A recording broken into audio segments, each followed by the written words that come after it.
오늘 말씀을 읽어드리겠습니다. 오늘은 누가복음 21장 28절에서 31절에 있는 말씀. 이런 일이 되기를 시작하거든 일어나 머리를 들라 너희 구속이 가까웠느니라 하시더라. 이에 비유로 이르시되 무화과 나무와 모든 나무를 보라. 싹이 트면 너희가 보고 여름이 가까운 줄을 자연히 아나니 이와 같이 너희가 이런 일이 일어나는 것을 보거든 하나님의 나라가 가까운 줄을 알라. 잠깐 같이 기도하겠습니다. 살아계신 아버지 하나님, 오늘 하나님의 말씀을 들고 이 종이 섰습니다. 주님께서 보시고 주님께서 기름 부어주시고 또 성령으로 충만하게 채워주시사 주님의 기뻐하시는 말씀 또 그리고 기름 부으신 말씀 많이 전할 수 있도록 주님 함께하여 주시옵소서. 이 시간을 방해하는 모든 사탄 마귀들을 예수 그리스도의 귀하신 이름으로 다 묶어서 쫓아주시고 오직 성령의 충만하심으로 이 시간 채워주시고 천군 천사로 함께하여 주시고 영광을 받아 주시옵소서. 예수 그리스도의 이름으로 감사하며 기도합니다. 아멘. 아멘. 오늘은 방금 전에 읽어드렸던 누가복음 21장 28절에서 31절 우리가 잘 아는 마지막 때에 대한 예수님께서 그 징조에 대한 그 말씀을 해주셨는데 여기에 대한 총 결론적인 말씀을 우리가 같이 나누면서 이 시대의 가장 큰 사인이 무엇인가 하는 이러한 제목으로 여러분과 같이 은혜를 나누겠습니다. 이 시대의 가장 큰 사인. 물론 우리가 누가복음 21장 28절에서부터 31절을 우리가 같이 읽었지만은 그 앞에 나오는 말씀, 이런 일이 되기를 시작하거든. 이런 일이 과연 무엇인가?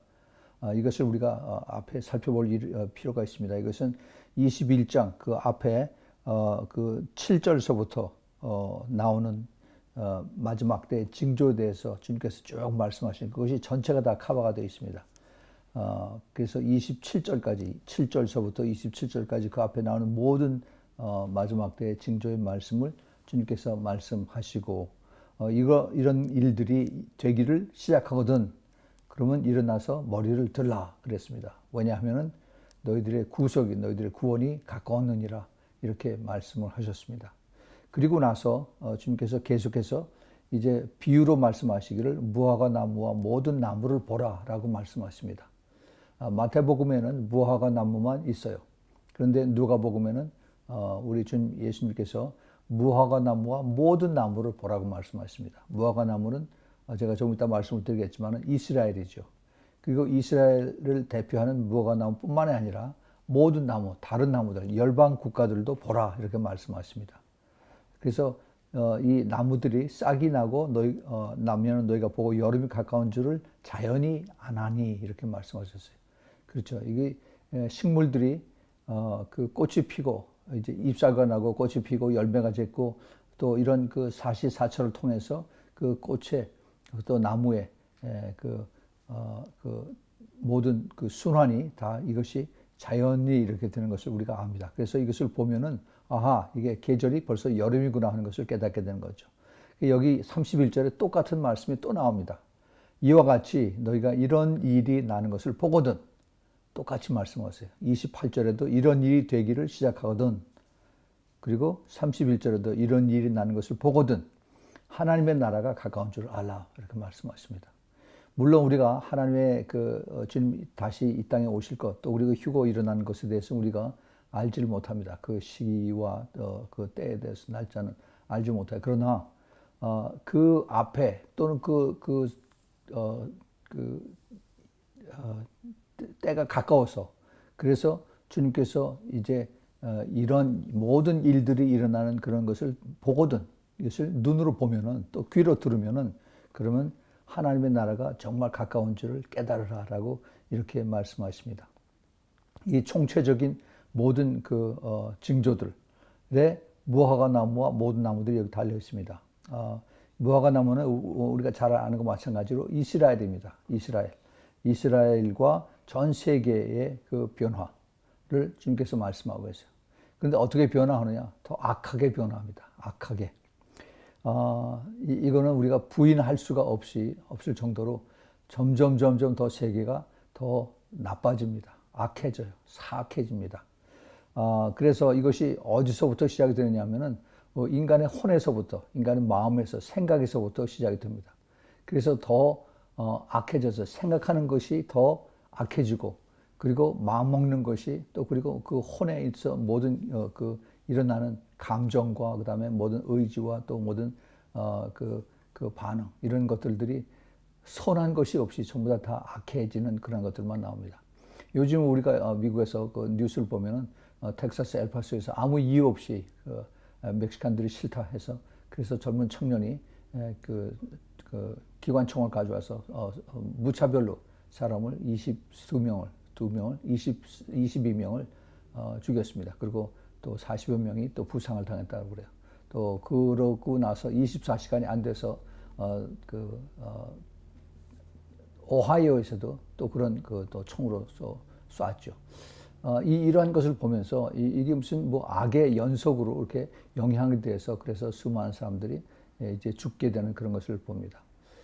그렇지 않아도 이제 세계 전역에서 더 나쁜 더 악한 이런 세력들이 점점 더 많아지는데, 미국에서 지금 가장 안전하다고 하고 또 가장 평화롭다고 하는 미국에서 이런 일들이 계속 일어나는 것을 보면은 이게 사람이 하는 것이 아니다 하는 것을 알 수가 있습니다. 하나님께서 이것을 우리에게 깨우쳐 주시고 가르쳐 주시기 위해서 이러한 일들을 보게 해 주시는구나 하는 그런 생각이 듭니다.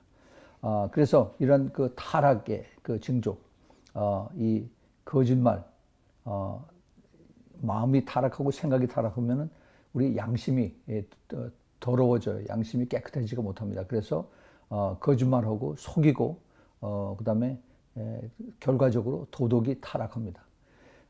이 거짓말하고 속이고 하면은 이런 우리의 선한 양심이 없어지는 겁니다.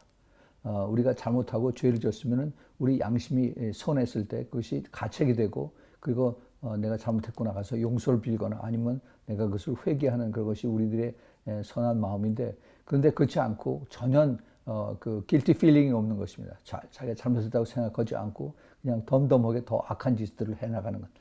이러한 것이 바로 점점 더 인간들이 더 악해지는 그러한 모습들이죠.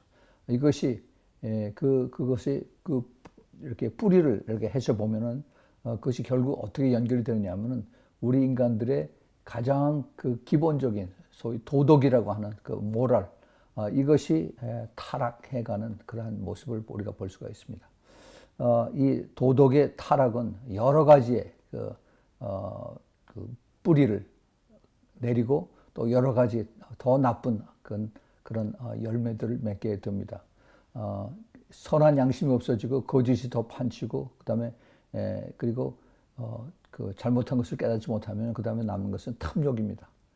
나는 내 개인적인 욕심만 채우고 그다음에 남들은 어떻게 되든지 그건 상관치 않고, 이러한 탐욕, 이 탐욕이 바로 우리들을 망하게 하는 거죠. 지금 현대인의 탐욕은 다 돈입니다. 돈. 그래서 돈을 위해서 도둑질하고 돈을 위해서 강도하고 돈을 위해서 사람을 죽이고 하는 이러한 세상에 우리가 지금 임하고 있습니다. 이것이 결국은 성경에서 보면은 골로새서 3장 5절에 탐욕은 곧 우상이니라라고 말씀하셨어요. 이 탐욕은 우리 하나님 이외의 다른 모든 것들이 다 우상이지만, 특별히 인간들이 선한 양심이 없어지고 그다음에 악한 그 생각들이 들어가면은 그러면은 탐욕이 생기기 마련이고, 탐욕이 있으면 당연히 하나님이 떠나고 그다음에 우상이 셉니다.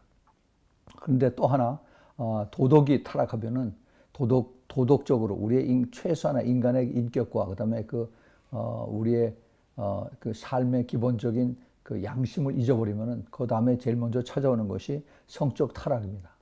그 sexual violation. 이 성적 타락, 이것은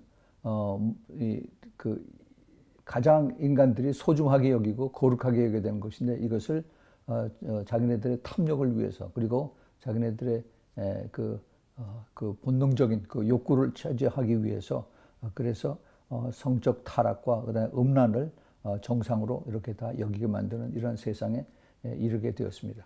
우리가 지금 여러분들에게 드린 것은 모두 다 이것이 10계명 속에 나오는 거예요. 하나님께서 모세에게 주신 그 10가지의 계명에 하나님을 섬기고 오직 하나님만 섬기고 하나님 말씀대로 순종하고 또 그다음에 안식일을 지키는 이 하나님을 섬기는 이것을 제외하고 나서 나머지 인간들과의 모든 그 계명 여기에 다 해당이 되는 겁니다. 하나님을 떠나고 나면 하나님 말씀에 불순종하고 그다음에 하나님의 그 뜻을 따르지 않으면은 그다음에 인간적으로 타락하고 결국은 하나님의 거기에 대한 심판으로 더 점점 악해진다 하는 그러한 뜻입니다. 가장 미국이 그 많은 사람들의 그 삶의 그 동경의 대상이 되고 하는 그런 나라인데 지난 1970년 이후부터 그 대법원에서 로 vs 웨이드라고 해서 이 낙태를 그 헌법으로 허용한 그 이후부터 지금까지 지금 대충 통계로 약 5천만의 생명을 인간들이 죽였습니다. 죽였어요. 합법적으로 죽였습니다. 지금 미국이 엄청난 하나님 앞에 죄를 지고 있습니다.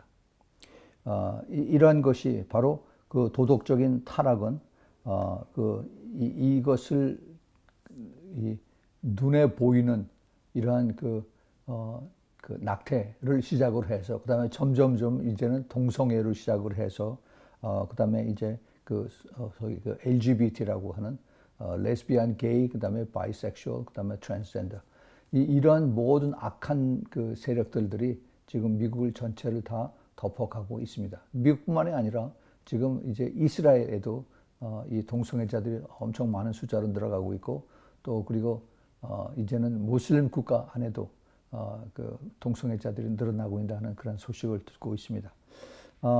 결국 인간이 이렇게 타락을 한 것, 지난 50년 동안에 이렇게 빨리빨리 더 악해지고 더 타락해집니다. 이 타락은 그 다음 결과가 뭐냐? 하나님의 심판입니다. 하나님은 오래오래 참으시는 하나님이세요. 그런데 지난 200년 전에, 100년 전에, 50년 전에 차차차차 그 커브가 점점 더 악해지는 쪽보다 쭉 올라가는 것을 우리가 보게 됩니다. 그래서 이러한 인간의 타락은 결국은 하나님의 심판이죠. 우리 창세기 6장에서 인간들이 더 부패해지고 그다음에 더 violent, 폭력을 쓰고 했더니 하나님께 참고 계시다가 나중에 하나님이 이제 그 모든 홍수로 이것을 다 덮어버리고 싹 쓸어버리 하는 그런 것을 우리가 봅니다. 그러면은 앞으로 하나님이 이런 상태에서 우리가 살고 있는데 이런 상태에서 하나님이 어떻게 이끌어 가실 것인가? 이것이 우리가 지금 큰 관심거리입니다. 하나님이 이제 이 세상을 심판을 하실 텐데 그 심판하시는 그 방법이 또 심판하시는 그 때가 언제인가 하는 것을 우리가 성경을 통해서 한번 찾아보겠습니다. 가장 큰 사인은 두말할 것도 없이 바로 이스라엘입니다. 이스라엘. 그리고 나머지의 이제 모든 예수님께서 말씀하신 그 징조들 이것들이 한꺼번에 지금 쫙 다 같이 몰리고 있어요. 그래서 마지막 때 가장 큰 사인을 두 가지를 말씀을 우리가 드린다 한다면은 가장 큰 사인이 바로 이스라엘이고 이스라엘에 대한 것은 우리가 잘 아는 마찬가지로 그 온 이스라엘 민족들이 전 세계로 다 퍼졌다가 1948년 5월 14일 날 이스라엘이 독립을 했죠. 이것은 그 인류 역사상 불가능한 것을 하나님께서 이사야서 66장 그 8절에 있는 말씀처럼 이 세상의 민족들이 없어졌다가 다시 이것을 이룰 수 있겠느냐. 그러나 내가 이렇게 한다라고 하는 말씀을 그대로 이루신 것이 바로 이스라엘입니다. 그것이 1948년 5월 14일 날 이루어졌어요. 그 이후에 1967년 6월 5일 날 예루살렘이 거의 2000년 만에 다시 이스라엘 그 손으로 이스라엘 안으로 회복이 됐습니다.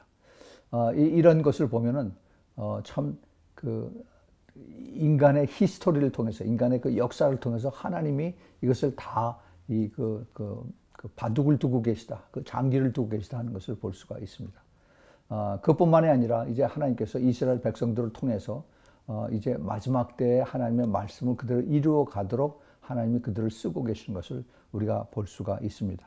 그래서 이 하나님의 앞으로의 계획은 이제 어떻게 될 것이, 앞으로의 사인은 어떻게 될 것인가, 이것을 우리가 눈여겨볼 수가 있어요.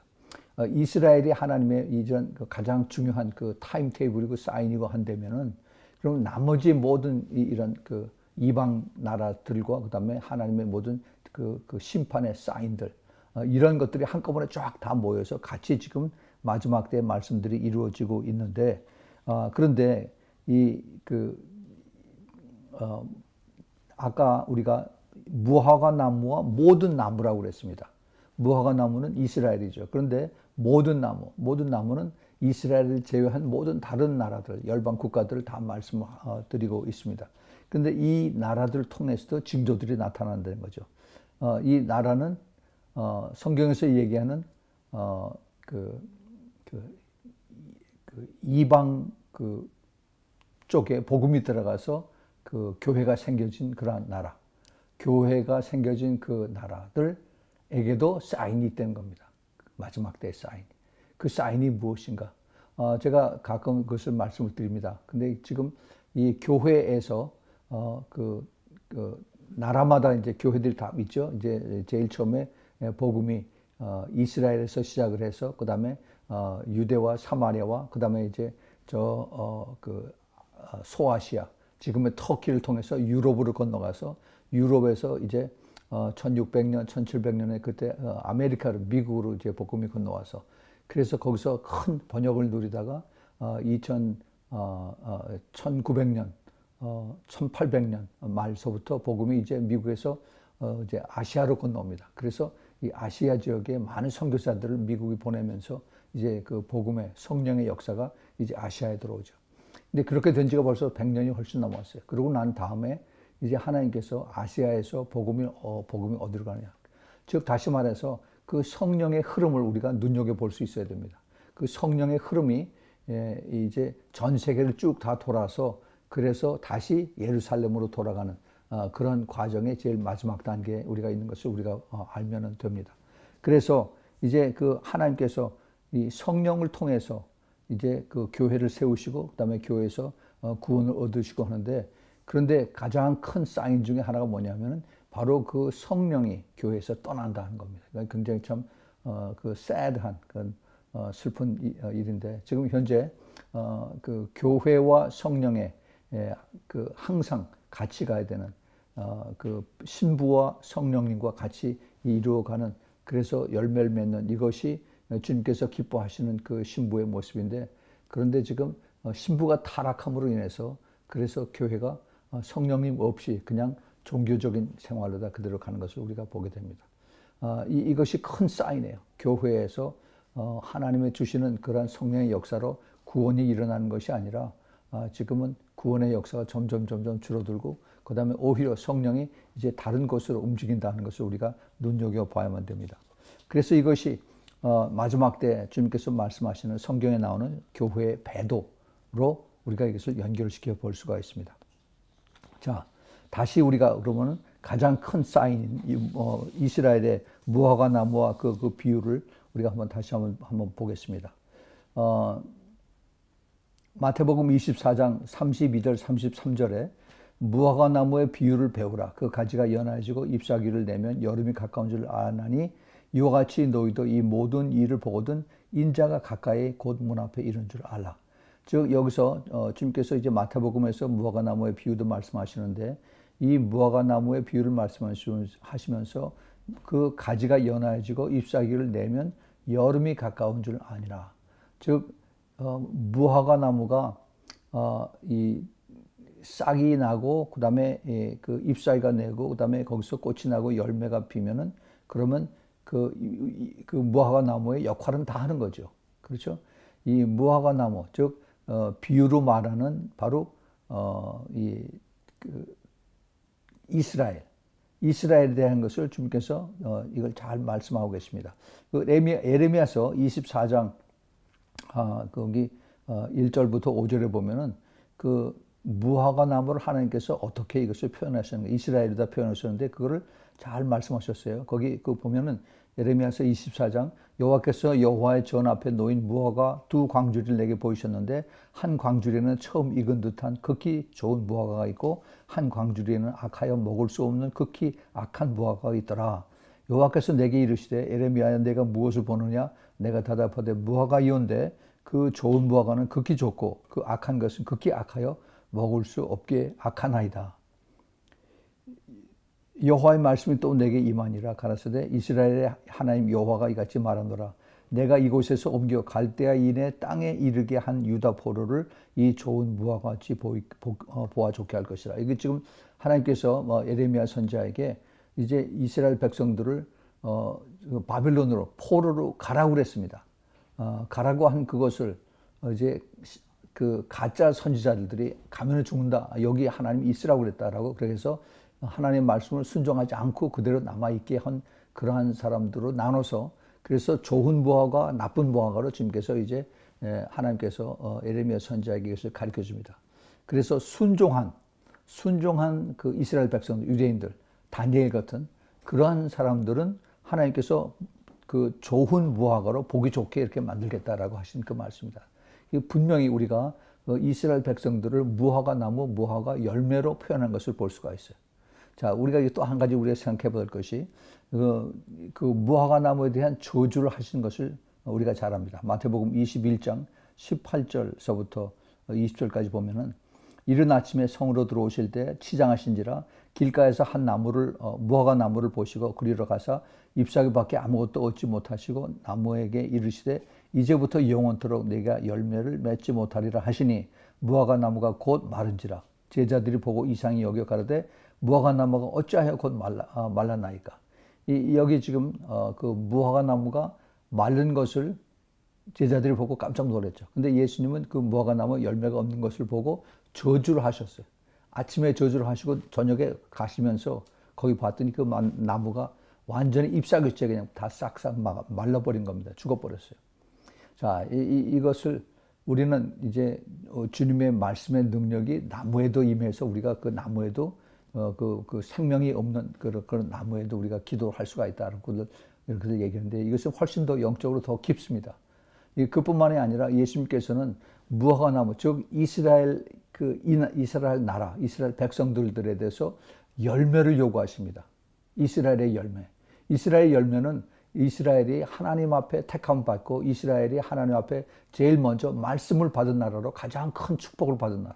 모세를 통해서 받은 그 토라, 이것을 받은 백성으로서 하나님 앞에 큰 축복과 그다음에 책임을 받은 그러한 이스라엘 백성들인데 그런데 그 이스라엘이 하나님을 오랫동안 믿고 그다음에 순종하고 하나님의 축복을 받은 것이 아니라 자기네들의 그 영적인 교만으로 인해서 그래서 이스라엘 백성들이 하나님을 불순종하게 하고 그리고 불순종으로 인해서 그 다음에 그 모든 열매들이 생기지 못하는 하나님은 이스라엘 백성을 통해서 그 모세에게 출애굽기 19장 5절 6절에 네가 내 말을 듣고 내 뜻대로 순종하면 내가 너를 들어서 제사장 나라가 되고 모든 열방 국가들로 하여금 너희들을 통해서 나를 섬기게 하는 그러한 나라로 하나님께서 섬기겠다라고 그렇게 축복을 해주겠다고 하나님이 모세를 통해서 이스라엘 백성에게 그렇게 명령을 하셨는데 그런데 이스라엘 백성들이 결국 하나님의 말씀을 순종하지 않고 그 다음에 하나님의 그 열매 이스라엘 나라에 대한 그 의 하나님의 나라와 하나님의 의를 전하지 않고 또 증거하지 않고 순종하지도 않고 따라가지 않은 열매가 없는 그러한 나라로 됐습니다. 그래서 하나님께서 무척 안 기뻐하셨어요. 그래서 이것에 대한 하나님께서 예수님께서 이제 이스라엘 백성들 자기 민족에 대해서 저주를 한 것입니다. 앞으로 너희들 오랫동안 이제 열매가 없이 되리라 하는 이 말씀을 하셨습니다. 예, 그것이 지난 2000년 동안 이스라엘 백성들에 대한 말씀, 그 열매 없는 그러한 민족들로 이루어진 것입니다. 예, 우리가 그걸 잘 알아야 돼.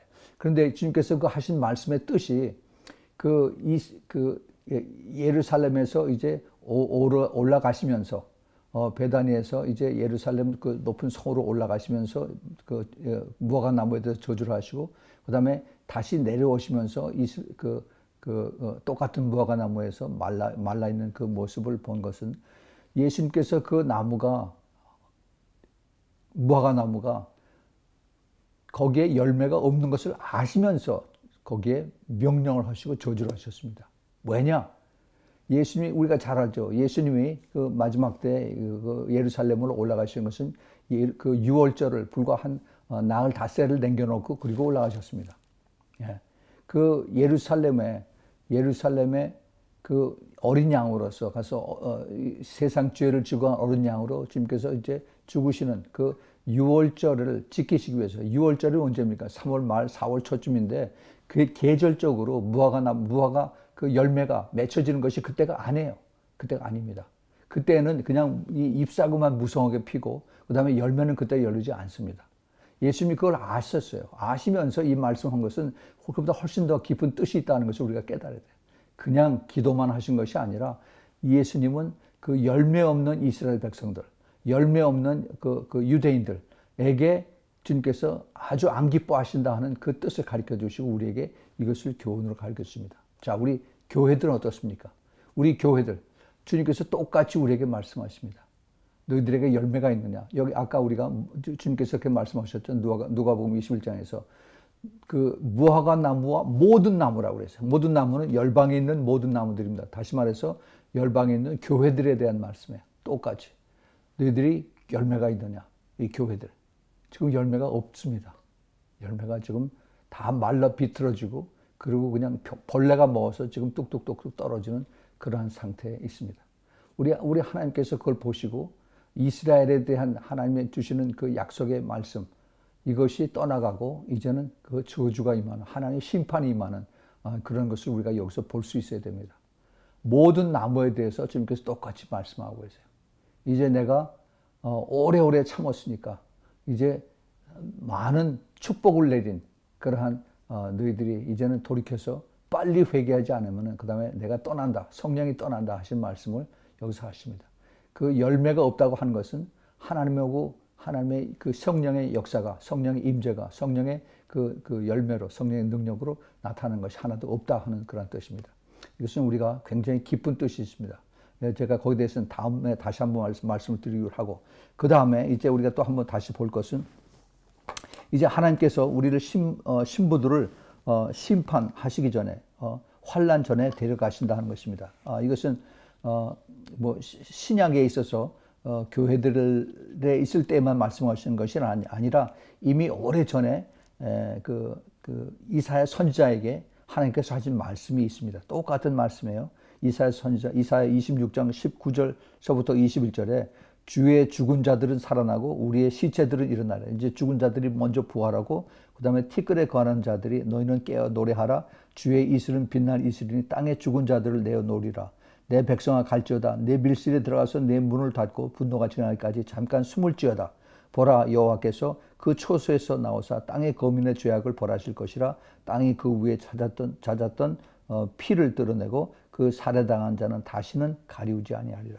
이제 그 대환란 때 이 주님께서 신부들을 하늘로 이제 천국으로 그 피신시키고 그 밀실로 거기 그 챔버에 집어넣어서 피신시키고 이 땅에서는 엄청난 그 고난과 고통을 이제 그 하나님의 분노가 지나기까지 거기서 잠깐 숨어서 있으라라고 하시는 그 말씀입니다.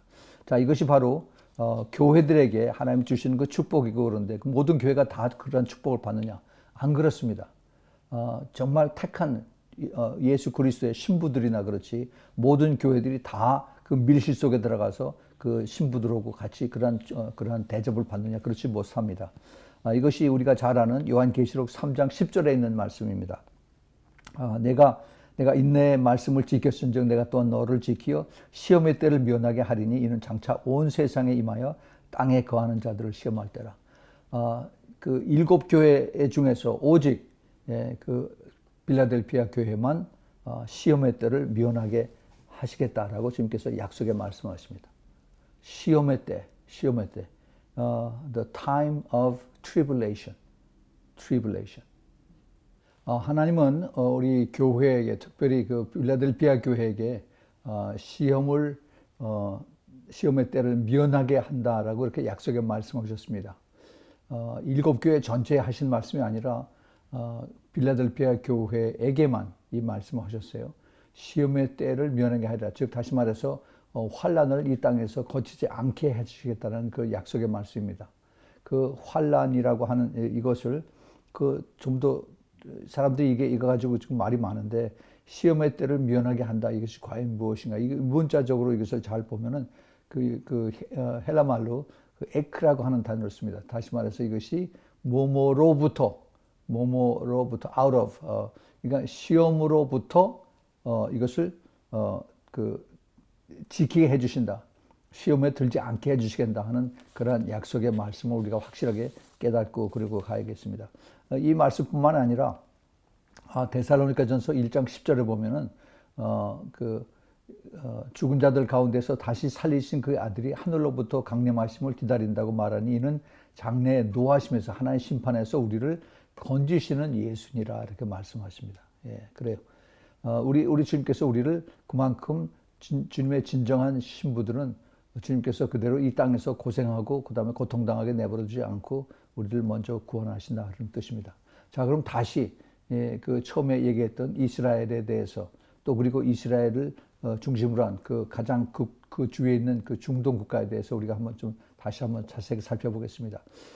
이스라엘이 지금 어떤 일들이 일어나고 있느냐 하면은 이스라엘의 그 종교 지도자들의 그 모임, 그 산헤드린이라고 그러죠. 옛날에 예수님 계실 때는 그 바리새인들과 그다음에 대제사장들이 모여서 그 산헤드린을 이제 그 종교 의결 기관을 만들어서 그래서 결정하고 그랬는데 최근에 이 이스라엘의 산헤드린에서 트럼프 대통령에게 그 이스라엘에 빨리 제3성전이 지어지게 해달라고 그렇게 부탁을 했습니다. 자, 참 놀랍죠. 왜 그 산헤드린의 그 종교 지도자들이 트럼프 대통령에게 이것을 부탁을 했을까? 그 사람들은 트럼프 대통령의 그 하신 일들을 잘 압니다. 그 대사관을 텔아비브에서 예루살렘으로 옮겨서 이스라엘의 수도가 텔아비브가 아니라 예루살렘이다 하는 것을 제일 먼저 가장 큰 국가가 인정을 한 것을 보았고, 또 하나는 최근에 북쪽에 갈릴리 바다 갈릴리 호수의 그 북쪽에 그 시리아하고 이렇게 접하 있는 그 골란 하이츠라고 그러죠. 그것을 이스라엘 영토로 정식으로 그 트럼프 대통령이 인정을 했습니다. 다른 어느 대통령, 어느 나라도 골란 하이츠를 굉장히 아주 델리케이트하고 센시티브한 그런 지역이기 때문에 이것을 이스라엘 지역이라고 얘기를 하지 않아요. 그런데 only 트럼프 대통령만 그 골란 하이츠의 이스라엘 영토라고 그렇게 얘기를 했습니다. 이것은 성경에 나오는 하나님께서 그 이스라엘에게 주신 그 약속의 말씀을 제대로 선포한 유일한 대통령인 것을 알아야 됩니다. 자, 그래서 이제 그 하나님께서 그 미국에 있는 그 트럼프 대통령을 통해서 이스라엘을 돕게 하시고 이스라엘의 하나님의 계획을 이루게 하시는 그 뜻을 이루시는 것을 우리가 볼 수 있어야 됩니다. 이것은 지금 미국에 복잡해요. 트럼프 대통령 골치 아픕니다. 지금 그 민주당에서 어떻게든지 그 트럼프 대통령을 이제 탄핵시키려고 그렇게 그 모든 있는 공격과 수단을 다 하고, 그다음에 또 모든 90%, 95%의 언론들이 그 트럼프 대통령을 싫어해서 그래서 공격하는 거짓만 하고, 그다음에 또 이것을 또 음모하고 또 이런 그 나쁜 그 소문을 퍼뜨리게 하는 이런데 총력을 가하는 이러한 그 언론들과 그다음에 그 민주당 의원들이 이 트럼프 대통령을 쫓아내질 못해요. 왜 그렇습니까? 하나님이 붙들고 계시기 때문에. 하나님이 붙들고 계세요. 이것이 무슨 얘기냐 하면은 창세기 12장 3절에 하나님께서 이스라엘을 돕는 자들을 하나님 도우시고 이스라엘을 그 저주하는 자를 하나님 저주하신다는 그 약속의 말씀이 지금 트럼프 대통령을 통해서 이루어지고 있습니다. 그래서 지금 이스라엘의 그 종교 지도자들이 트럼프 대통령을 하나님이 쓰신다는 것을 알기 때문에 이제 트럼프 대통령의 제3성전을 이제 지을 수 있도록 이것을 빨리 준비를 해달라고 부탁을 한 겁니다. 앞으로 어떻게 할지 굉장히 참 기대가 되고, 이제 2019년의 이 하반기에 그리고 2020년에 큰 일들이 벌어질 것을 예측을 할 수가 있습니다. 자, 그러면 이제 이스라엘과 제일 갈등이 있는 나라가 어느냐? 그 주위에서 물론 뭐 말할 것도 없이 이란이죠. 이란. 지금 중동 전체에 여기에 눈독을 들이고 있는 것이 이스라엘의 눈독을 들이고 있는 것이 중동 나라들뿐만이 아니라 제일 먼저 그 러시아가 지금 가장 큰 침을 흘리고 있습니다. 러시아, 그다음에 터키, 그다음에 그 시리아, 이란 이런 것들이 전부 다 합해서 그래서 이제 이스라엘을 공격하고 이스라엘을 이 지구상에서 없애겠다, 지도에서 없애겠다 하는 그러한 얘기를 공공연하게 하고 있습니다. 지금 이란과 그다음에 이 두바이를 가로지르는 거기 홀무즈 해협이라고 있어요. 홀무즈 스트레이트라고 그러는데 이 홀무즈 해협을 통해서 이란과 사우디에서 이제 그 채취한 그 원유 그 큰 배들이 그 유조선들이 거기를 통해서 가면 굉장히 그 거리가 단축이 됩니다. 그래서 이 그 원유선들이 대개 다 거기를 통과해서 유럽으로 가고 아시아로 가고 그러는데 여기를 이란 해군들이 지금 무차별 공격하거나 아니면 납포하고 하는 이런 그 일들을 하고 있습니다. 그런데 이것을 이제 미국의 그 해군들이 가서 보호하고 있고 또 영국 해군도 가서 보호하고 있는데 여기에 지금 가장 반기를 드는 것이 독일과 그다음에 프랑스입니다. 독일 수상과 그다음에 그 프랑스 대통령 마크론이 그들도 자유가 있다라 해서 이것을 그 미국하고 같이 보조를 맞추지 않습니다. 왜냐하면은 그 독일과 프랑스는 그 이란의 원유의 공격을 받고 있기 때문에 서로가 지금 미묘한 그런 관계에 있습니다. 자, 그런데 그 이란이 지금 중동 전체, 아니 전 세계에서 그 모든 그 중동인들의 그 테러리스트들의 총 그 뒤에서 컨트롤하는 그런 역할을 하고 있습니다. 지금 전 세계 그 테러 조직들이 큰 것이 한 모슬렘 조직들이 12개 정도가 됩니다. 그 중에 대표적인 것들이 헤즈볼라, 하마스, 아이시스, 그다음에 보코하람, 또 그다음에 모슬렘 브라더후드, 뭐 알카에다, 탈레반, 뭐 이런 것들이 많이 있죠. 우리 귀에 익은 그런 그 테러리스트들이. 그런데 이 테러리스트를 뒤에서 돈을 대주고 그들을 훈련시키고 양성하고 하는 것이 거의 95%가 이란이 하고 있습니다. 이란. 예. 이란과 그다음에 북한이 거기에 같이 종주국이 돼서 같이 뒤를 몰고 있어요. 이 사탄의 앞잡이가 돼서 하고 있는 것이 바로 이란이고 그다음에 북한입니다. 자, 그런데 이런 그 테러리스트들의 그 공격, 테러리스트들의 그 낙한 짓들을 이것을 지금 앞으로 그들의 그 공격 대상이 이스라엘을 향해서만 하는 것이 아니라 전 세계에 퍼져 있는 유대인들 그리고 미국 사람들 이스라엘을 작은 사탄이라고 그러고 그다음에 그 미국을 큰 사탄이라고 이란 사람들은 부릅니다. 자, 그래서 이제 이란과 이스라엘 아니 이란과 미국 여기에 그 싸움이 앞으로 크게 벌어집니다. 자, 그런데 그 하나님께서 이 이란에 대한 이 계획이 어떤가 이것을 우리가 찾아볼 수가 있습니다. 왜냐하면 성경에 있기 때문에 성경은 하나님의 말씀이고 그 말씀대로 그대로 이루어지는 것을 알기 때문에 그 이란의 앞으로의 계획은 앞으로의 운명은 그 미래에 일어날 이란에 대한 하나님의 심판은 어떤 것인가 하는 것을 우리가 한번 찾아보도록 하겠습니다. 그 옛날 이란을 성경에서는 엘람이라고 합니다. 엘람. 그 엘람은 오래전 이미 벌써 창세기 14장에 나와요. 그런데 그 당시에 그 아주 큰 힘을 가지고 있었는데 나중에 한 BC 한 8세기경쯤에서 그때 아주 엘람이 큰 그 힘을 자랑한 그런 나라가 됐었는데 나중에 아시리아지 아수르 왕에 의해서 정복당한 다음에 그 다음에 아주 약소국가가 됐습니다. 그러나 나중에 이제 메대하고 파사 우리가 잘 아는 메대 파사하고 합병이 되면서 그래서 이제 다시 그 메대가 없어지고 파사 즉 그 이란 페르시아가 이제 더 크게 성장을 하게 됐죠.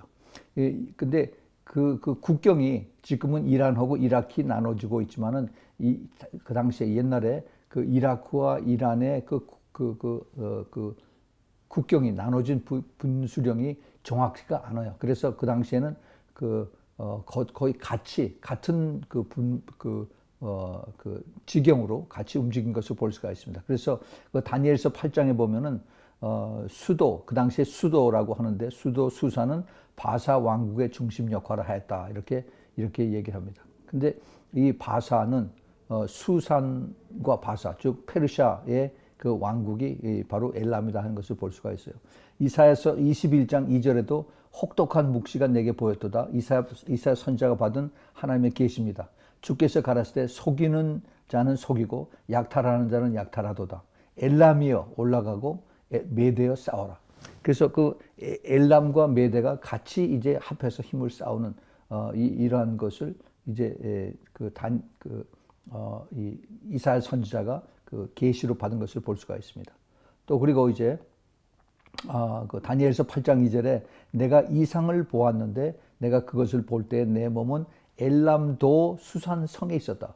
그 엘람도가 그러니까 엘람이 국가가 아니라 그 당시에는 이게 큰 바벨론의 지경으로 인해서 그래서 엘람 프로빈스, 엘람 주, 엘람 도라고 이렇게 얘기를 합니다. 거기에 수산성에서 이제 그 다니엘이 그것을 보았다 하는 그런 얘기를 하고, 그 다음에 에스겔서 32장에도 보면은 에스겔서 32장에 24절에 25절에 거기에 엘람이 있고 그 모든 무리가 그 무덤 사면에 있으며 그들은 다 할례를 받지 못하고 살육을 당하여 칼에 엎드러져 지하에 내려간 자로다. 지금 엘람에 있는 사람들, 즉 이란의 옛 그 선조들인데 그들이 무덤 사면에 이제 그 지옥으로 가는 그 모습들을 이제 에스겔 선지자가 본 겁니다. 근데 칼에 다 죽여가지고 칼 맞아 죽었는데 지하로 내려간 자로다. 그들이 생존 세상에 두렵게 하였으나 이제는 구덩이에 내려가는 자와 함께 수출당했다. 옛날에는 그 엘람 군인들이 엄청 무섭고 그다음에 막강하고 그랬었는데 이제 나중에 죽고 난 다음에 그 엘람 군인들이 그 지옥으로 내려가는 그 고통을 당하는 그러한 모습을 에스겔 선지자가 봅니다. 25절에 그와 그 모든 무리들을 위하여 침상을 살육당한 자 중에 베풀었고 그 여러 무덤은 사면에 있으며 그들은 다 할례를 받지 못하고 칼에 살육을 당한 자로다. 그들의 생존 세상에서 두렵게 하였으나 이제는 구덩이에 내려가는 자와 함께 수치를 당하고 살육당한 자 중에 되었도다. 옛날에는 막강했지만 이제는 그들이 지옥 바닥에서 고통을 당하는 그러한 사람으로 있을 거다 하는 그러한 내용을 얘기를 하고 있습니다. 자, 이렇게 엘람이라고 하는 이 나라, 지금 현대 그 이란이라고 하는 그 나라의 옛날 그 선조들이 이렇게 많은 하나님의 그 심판을 받고 고통당한 내성을 이제 우리가 그 과거 그 선지자를 통해서 볼 수가 있습니다. 그런데 신약에 와서 그 사도행전 2장 9절에 보면은 사도 베드로가 이제 오순절에 예루살렘에서 그 성령이 임했을 때 수많은 사람들이 거기서 그것을 같이 보고 있었어요. 그 오순절에 많은 나라에서 유대인들이 예루살렘에 그 제사를 지내러 예루살렘에 왔는데 그 중에 엘람 사람들이 왔습니다. 여기 보면은 사도행전 2장 9절 우리는 바데인과 메데인과 엘람인과 또 메소포다미아 유대와 가바도기아 본도와 아시아에 있는 사람들이 왔다. 그것을 여기서 우리가 볼 수가 있어요. 그래서 그 엘람 사람, 그 메데, 그 당시 지금 메데가 바로 그 쿠르드족이라고 하죠. 쿠르디스탄, 쿠르드족과 그 다음에 그 당시에 그 엘람, 지금의 페르시아, 이란 사람들을 얘기합니다. 자, 그런데 이제 결론적으로 하나님께서 이제 그 이란에 대해서 앞으로 어떻게 하실 것인가 하는 것이 성경에 나와 있습니다. 제가 이 말씀은 제가 한국에 있을 때 진주교회 가서 거기서 이 말씀을 잠깐 전했었는데 이걸 좀 더 구체적으로 제가 말씀을 여러분들에게 같이 나누겠습니다. 예레미야서 49장 34절부터 39절에 하나님께서 그 엘람에 대해서, 이란에 대해서, 오늘의 이란에 대해서 하나님이 어떻게 하실 것이다 하는 것이 아주 구체적으로 쭉 다 나와 있어요. 제가 한 절 한 절 이제 설명해 가면서 이것을 말씀을 드리고 오늘 마치도록 하겠습니다. 34절, 예레미야서 49장 34절에 유다 왕 시드기야의 즉위한 지 오래되지 아니하여서 엘람에 대한 여호와의 말씀이 선지자 예레미야에게 임하니라. 이렇게 말씀하세요. 여기서부터 시작됩니다. 여기 보면은 엘람에 대한 여호와의 말씀이라고 했어요. 엘람이 아까 제가 말씀드린 대로 이것이 이란이라고 했습니다. 이란. 그런데 이 엘람에 대해서 하나님께서 이 수차례 여기 말씀하시는 것을 볼 수가 있어요. 여기 지금 6개의 절입니다. 34절부터 39절까지 6개의 절이 있는데 그 6개의 절에 엘람이라고 하는 단어가 7번이 나옵니다. 7번이 나와요. 잘 들어보세요. 자, 그래서 엘람에 대한 여호와의 말씀이 선지자 에레미야에게 임하니라. 가라사대 35절에 나 만군의 여호와가 이같이 말하노라. 보라, 내가 엘람의 힘에 으뜸되는 활을 꺾을 것이요. 자, 여기 지금 이 마지막 때 이란에 대한 하나님의 그 prophecy, 그 예언의 말씀입니다. 그 이란의 현대 그 우리 말로 이것을 좀 설명을 하면은 여호와 하나님께서 이렇게 말씀하시는데, 내가 여호와 하나님께서 엘람의 힘이 되는, 즉 그 이란의 가장 힘이 되고 있는 것이 지금 뭡니까? 자기네들이 개발하고 있는 핵무기예요. 그리고 로켓입니다. ICBM입니다. 예. 이 엘람의 힘이 으뜸되는 활을 꺾을 것이요. 그랬어. 활을 어떻게 쏩니까? 활하고 화살 같은 길게 늘어서 펑 쏘면 이게 먼 길을 날아가죠. 예. 바로 이겁니다. 이게 지금 하나님께서 이제 이란에 대한 로켓과 ICBM 핵무기를 하나님께서 꺾으시겠답니다. 하나님께서 다 쳐서 이것을 다 완전히 묻어버리겠다. 다 이것을 망하게 하시겠다라고 이게 하는 겁니다. 누가 그래요? 만군의 여호와가, 하나님께서 그렇게 하시겠다는 겁니다. 이스라엘이 하는 것이 아니라 하나님께서 그렇게 하시겠다는, 누굴 통해서? 이스라엘을 쓰시겠죠. 아니면 또 연합군을 쓰시겠죠. 그렇게 해서 아주 이란을 완전히 그 이란의 무기들을 초토화시키겠다라고 말씀하십니다. 36절에 하늘의 사방으로부터 사방 바람을 엘람에 이르게 하여. 자, 여기 보면은 여기 지금 그 해답이 나오네요. 하늘의 사방으로부터. 지금 이란이 그 중동 그 큰 공원의 한 가운데 있습니다. 그런데 이 이란을 공격하기 위해서 하늘의 사방으로부터 사방 바람을, four wind, 그 네 가지의 바람이 동서남북에서부터 쫙 같이 이란을 향해서 옵니다. 이것이 뭡니까? 이것이 이제 이건 제 생각이에요. 미국과 그다음에 나토 연합국이 다 연합을 해서 그래서 이란을 지금 공격하러 오는 것입니다. 그래서 엘람에 이르게 하여, 이란에 이르게 해서 그들을 사방으로 흩으리니, 공격하면은 여기 이란에 있는 사람들이 다 이제 전쟁이 나니까 도망가죠. 피난민들이 생깁니다. 그 말씀이에요. 그래서 엘람에서, 여기 엘람이 두 번이 나옵니다. 엘람에서, 이란에서 쫓겨난 자에 이르지 아니하는 나라가 없으리라. 자, 여기 아주 구체적으로 하나님께서 이것을 잘 자세하게 설명하셨어요. 이 이란에서 쫓겨난 자들이 이르지 아니하는 나라가 없어라. 이제 전 세계 피난민으로 가는데, 뭐 지금 시리아 난민들이 전 세계로 가는 건 똑같죠. 그래서 아이들 어른들 할 거 없이 전부 다 보따리들을 들고 전 세계로 뿔뿔이 다 퍼지는 겁니다. 유럽에서 난민들 받아들이고, 또 뭐 미국에서 몇 명 받아들이겠죠. 카나다, 그다음에 중국, 뭐 여러 나라, 전 세계의 이란의 그 페르시아 민족들이 다 뿔뿔이 다 해치는 겁니다. 쫓겨난 자에 이르지 아니하는 나라가 없으리라. 그래서 다 난민으로 다 도망가고 다 받아주고 하는 거예요. 전 세계 피난민으로 도망갑니다. 놀랍게 주님께서 이것을 지금 이란에 대해서, 이란의 옛 이름 엘람에 대해서 그된 하나님의 그 예언의 말씀을 하고 있습니다. 37절에 나 여호와가 말하노라. 주님께서 또 강조하십니다. 이게 그 사람이 하는 것이 아니라 여호와가 말하노라. 내가 엘람으로 그 원수의 앞, 그 생명을 찾는 자의 앞에서 놀라게 할 것이며, 내가 재앙 곧 나의 진노를 그 위에 내릴 것이며, 내가 또 그 뒤로 칼을 보내어 그를 진멸하기까지 할 것이라. 이제 하나님께서 그 사방 바람을, 연합군을 다 통해서 이들을 하나님이 공격하시고 다 이것을 다 무찌르시고, 그 다음에 그들이 가지고 있는 무기들, 그 활을 꺾는다, 로켓과 ICBM과 그 핵무기들을 다 이제 하나님이 못 쓰게 만들고 그렇게 하실 것 뿐만이 아니라, 여호와께서 엘람으로 이란으로 하여금 그 원수의 앞, 그들의 원수가 누굽니까? 바로 이스라엘이겠죠. 이란의 원수 이스라엘인데, 이스라엘 앞에서, 그의 생명을 찾는 자 앞에서, 이란을 공격하는 그들 앞에서 놀라게 할 것이며, 내가 재앙 곧 나의 진노를, 하나님의 심판, 하나님의 진노를 그 위에 내릴 것이며. 자, 이 하나님의 진노가 여러 가지입니다. 그 이스라엘을 통해서 하는, 미국을 통해서, 연합국을 통해서 큰 무기로 이제 이란을 완전히 그냥 모든 폭탄과 그다음에 총과